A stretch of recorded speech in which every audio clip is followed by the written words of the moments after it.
Okay, so quite a few people have asked me, what do I do to prepare for running? How do I warm up? How do I stretch? What do I do afterwards? What am I doing in my life? Why have I chosen running? So today what I'm going to do is I'm going to try and introduce you to a few things that might help you before and after an event or before and after training. But just a little disclaimer, remember this is what I do, okay, an old, nearly 40 injury prone runner. But this works for me. So maybe take some of the stuff that you think would have applied to you and others might not, okay? So the first thing I need to do when I'm preparing for an event or a training session is I need to slowly raise my heart rate.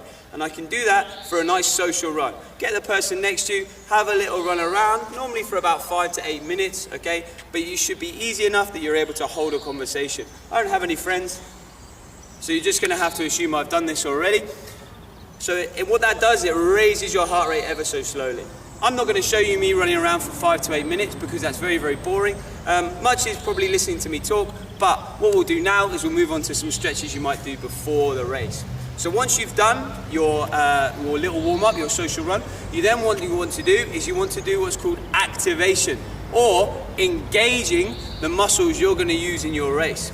Okay, and some real common muscles that we need to engage are your calf muscles here, your hamstrings here, your quadriceps here, your gluteals here, your groin muscles here, and for some of us, your abdominals here, okay?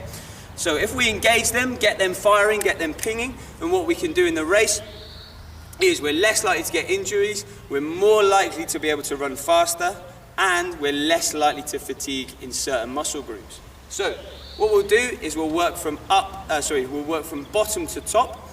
So first of all, we're gonna look at different activities to engage our gluteals, our calves, our hamstrings, quadriceps, okay? So one thing I like to start with straight away is I want to fire my glutes. Now the reason I want to engage my gluteals is, for me personally, I have a lot of calf problems back from my football days, and firing your gluteals really takes the strain off the rest of your muscles. So a good way to fire your gluteals or get them activated is by doing some ballistic stretching. So what we're going to do is we're going to hold on to something here, like again, I don't have anything to hold on to, similar to my friend's situation.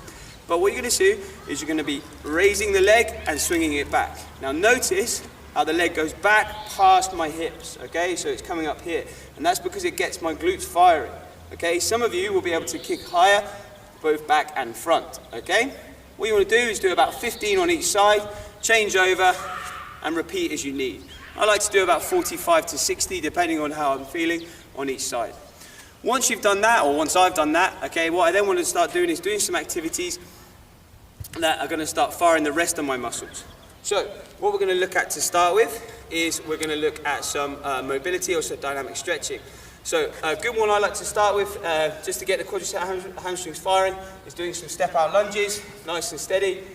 About 5 on each side for me here. Once I've done that, A skips and B skips are a really good one. This is slightly complicated. So what we might want to be doing is we're going to be hopping and kicking at the same time. So as we hop, we're going to kick here, okay? Much like a dance, and actually you'll be moving forwards as you do it, okay? Remember, we're trying to fire the calves, the quads, and the hamstrings. So make sure you can feel them all, okay? It much looks like a dance, and the can-can. Another variation of that is just doing the knee raise one, okay? So from here, we're just lifting the knees up, nice and steady. If you struggle with that, a good way to avoid it is just by doing some calf raises. So you're going to plant one foot forward, you're going to raise up on your calf and raise the knee here. Notice you're going to hold it for a second at the top, and what that's going to do is going to help your calves fire. Another one to help your groins fire, okay, is by doing some side steps. So we could just be going from side step here, nice and stretching back, and so forth. A lot of people like to use open and close the gate. For me, that's fine, but I prefer to do side steps, okay? So once you've done that, and once you've done your dynamic stretching, what you should then be looking to do is you need to raise your heart rate even more to match what you're going to be doing in training and racing. If you're going for a nice, steady, long run, you don't need to necessarily do this, but if you're going to be powering around a 5-kilometer race, or you're going to be doing some interval training, then this is something you need to do. So to get your heart rate, you need to match it to the intensity you're going to be racing at. So if I'm racing at 180 beats per minute, that's what I need to get my heart rate doing. So to do that, the strategy I use is using a 50-meter progressive distance. So for the first 10 meters, I'll go slow, then I'll increase my speed ever so slightly each 10 meters until the final 10 meters, I'm running at my race pace. I repeat that normally 5 or 6 times, so that when I'm actually at the start line of a race, or when I'm beginning my first set of intervals, my heart rate is nice and high, ready to start. So, because if my heart rate's not high, the first thing I'm going to do is start my interval or start my 5K. My heart rate's going to shoot through the roof, and I'm going to do one of 2 things. I'm either going to get really, really tired, I'm going to get run out of breath, or I'm going to feel sick.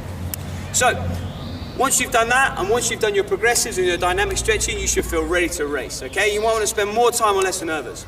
So what we're now going to do is we're going to look at what you do after a race. So I'm just going to run a quick race.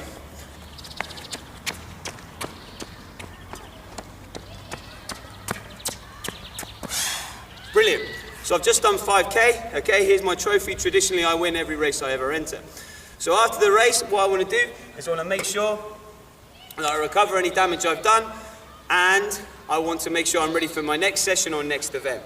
So the first thing I want to do is decrease my heart rate or lower my heart rate, very similar to how I did at the start. And again, I can do that with a social run. So I can steadily jog with a person next to me, my friend. I can steadily jog around on my own and see how it goes and talk about my experiences. What was the good bit of the race? What was the fast bit? What did you enjoy the most? Once I've done that, what I like to do is I like to do some static stretching. Again, using the same muscles I've just been engaging. So, one thing I tend to do, you tend to do this on a step, I don't have one here, but you'll get the idea, is I like to do calf raises, okay? And what I do is I do it slowly. So I'll accelerate up and then slowly lower down. Accelerate up and slowly lower down. And what that does is it relieves all the lactic acid and the burning from my calf muscles. Normally do that between each other stretch. So I normally do about 10 each time, and I normally do about 40, okay? Once I've done that, I want to do some stretching on my other muscles. Quadricep stretch, the old classic, grip the ankle, not the foot, finger in the ear for your balance, okay? Press your knees together, hold for 12 to 15 seconds, repeat as you need and change. So, hamstrings here, one good one I like to use. If you've got an object here, you can often put your foot there. Is foot out here, nice and straight leg, and leaning forwards, okay? As you can see, my flexibility is atrocious, but it still does the same job, okay? Stretching the groin muscles, there's a couple of ones you can do. I like both feet forwards, leaning on one side, holding 15 seconds, feeling it in here. Another common one, a frog stretch, elbows in the middle, and pushing out there, okay?